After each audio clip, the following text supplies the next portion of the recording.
Vão passar os seus pecados no telão e todo mundo vai ficar sabendo desses que você tem a maior vergonha. Então você vê, se toma linha nessa sua vida, porque isso é o contrário do que Paulo estava querendo dizer quando ele falou de algo parecido com isso.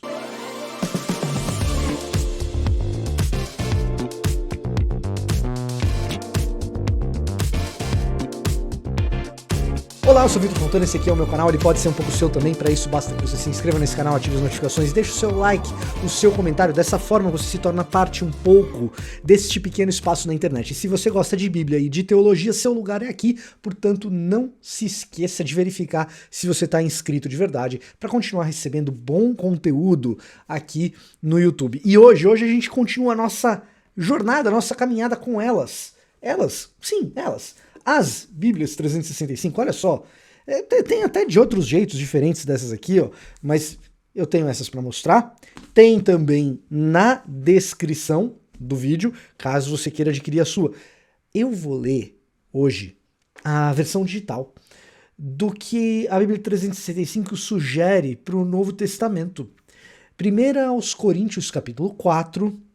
Vamos ler o que diz aqui o versículo 5. Portanto, não julguem ninguém antes do tempo, antes que o Senhor volte, pois ele trará à luz nossos segredos mais obscuros e revelará nossas intenções mais íntimas. Então Deus dará a cada um a devida aprovação. E aí, olha só, a gente vai ler o 6 e o 7 daqui a pouco, mas olha isso aqui. Portanto, não julguem ninguém antes do tempo, antes que o Senhor volte, pois ele trará à luz os nossos segredos mais obscuros e revelará nossas intenções mais íntimas. Para quem e onde? Bom, ele já conhece. Então, isso vai ser uma coisa, você só com Jesus? Ou vai ser para todo mundo? Vai ser num telão? Isso não está tão claro no texto. Mas o ponto que Paulo está querendo fazer aqui, evidentemente não é: tenha cuidado porque um Deus impiedoso vai te expor. Tenha cuidado porque no pós-vida, olha isso daí que você está fazendo, meu irmão. Foto de quem que você está olhando? Vídeo de quem que você está olhando aí na internet? Né? Ô, irmãozinho, a irmã fulana é casada, viu? Ó. Entre outras maneiras da gente colocar uma baita pressão de coisas que, veja, a gente tem que tomar cuidado mesmo. Mas não é bem isso que Paulo está enfatizando nessa passagem, não. Paulo está dizendo o seguinte: ô pregador, ô Victor Fontana, que você que está jogando esse fardo pesado e esse jugo terrível sobre as pessoas, não estimule que as pessoas julguem umas às outras, viu? Porque os pecados delas, você também os tem. Então, deixa Deus fazer isso. Porque quando você vir, ou todo mundo vir, né, do verbo ver, certo? Quando você vir no subjuntivo. Quando você vir o que você fez, aquilo que você pensou, aqueles pecados que você mesmo desconhece de tão profundo que você enterrou na sua alma, você vai ficar com vergonha. Porque é igual daquele irmão outro lá que você está julgando. Então, toma tua linha. Não toma tua linha no sentido de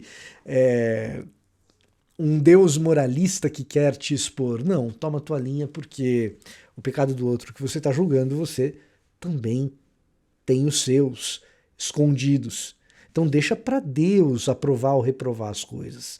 Então Deus dará a cada um a devida aprovação. Ele revelará as nossas intenções mais íntimas. Eu conheço as minhas intenções mais íntimas e, cara, elas não são boas. É claro que o Espírito Santo ele nos renova, ele renova a nossa mente, o nosso jeito de pensar. E é claro que, eventualmente, nós temos intenções nobres, mas todos nós temos intenções mais íntimas que nós mantemos na intimidade, ou seja, escondidas, que ninguém conheça, precisamente porque a gente conhece a natureza dessas intenções. Elas não são as mais cheirosas, as mais charmosas, as mais bonitas, as mais desejáveis, aquelas que nos colocariam entre as pessoas mais queridas desse mundo. Lá no nosso íntimo existem aquelas intenções que permanecem no nosso íntimo porque elas cheiram mal, elas são muito feias, elas revelam algo lá dentro que a gente prefere nem mesmo ficar pensando muito. E aí Paulo prossegue. Ele diz assim, ó, irmãos, usei a mim mesmo e a Apolo para ilustrar o que lhes tenho dito. Se aprenderem a não ir, além daquilo que está escrito, não se orgulharão de um à custa do outro. Ou seja, fica no que está no texto bíblico, que você não vai ter motivo para se achar melhor do que o cara que está do teu lado.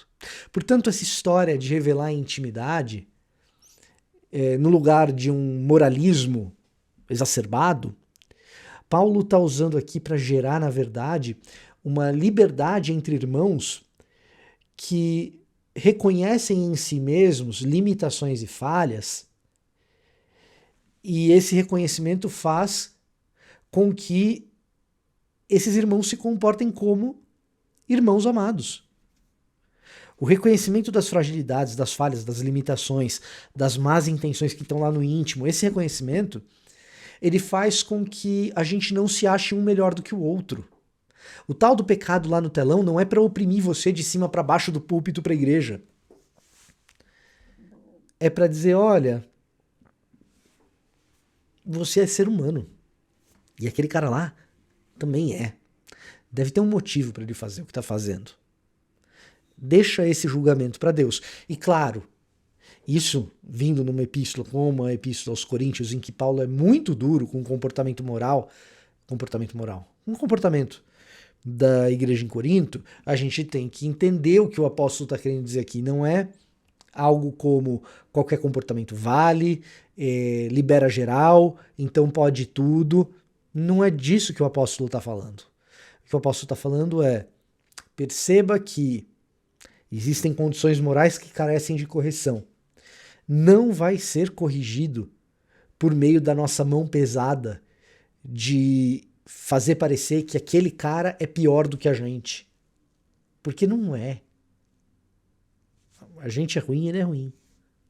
E eu estou usando o meu próprio exemplo, o exemplo de Apolo, líderes de vocês, para que vocês saibam disso.